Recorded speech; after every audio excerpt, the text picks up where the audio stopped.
بھی شامل نہ ہو وہ روزہ روزہ نہیں فقط بھوک ہڑتال ہے۔ جس عبادت کے اندر علی شامل نہ ہو وہ عبادت نہیں، کیونکہ تمام عبادتوں کا مرکز مولا کائنات حضرت علی ابن ابی طالب کی ولایت ہے۔ تمام عبادتوں کی روح ولایت علی ابن ابی طالب ہے۔ اور یاد رکھیے کہ ولایت علی ابن ابی طالب واجب نہیں بلکہ اوجب ہے۔ کیا کہنا میرے مولا کائنات کا؟ کیا آپ سب یہ جانتے ہیں کہ علی وہ کہ جنہوں نے خود یہ ارشاد فرمایا کہ میں نقطہ بائے بسم اللہ ہوں،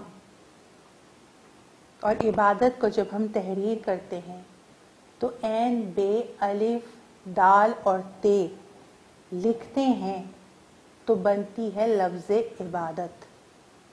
لیکن اگر اس عبادت کے اندر سے ہم بے ہٹا دیں تو پھر عبادت نہیں رہتی، فقط عادت بن جاتی ہے۔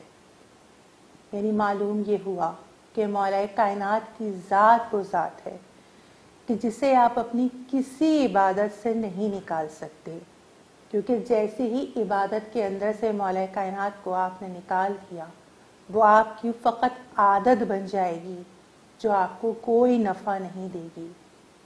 کیا کہنا میرے مولا کائنات کا؟ کیا کہنا علی ابن ابی طالب کا؟ علی وہ کہ جو مزدور بھی ہے، سلطان بھی ہے، مشکل بھی ہے اور کشا بھی ہے۔ یہی وجہ ہے کہ کبھی بھی علی کو سمجھنے کی کوشش نہیں کرنا، کیونکہ علی کو سمجھنے کے لیے کم سے کم یا تو رب العزت ہونا چاہیے یا رسول عربی ہونا چاہیے، کیونکہ ان کے علاوہ کوئی بھی علی مولا کو نہیں سمجھ سکتا۔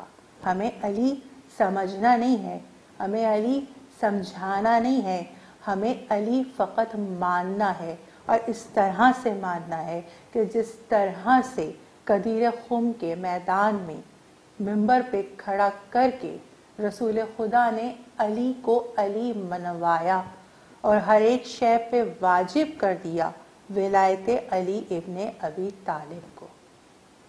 مومنات گرامی، علی کی ولایت وہ ایسی ولایت ہے کہ جسے کسی صورت میں ترک نہیں کیا جا سکتا۔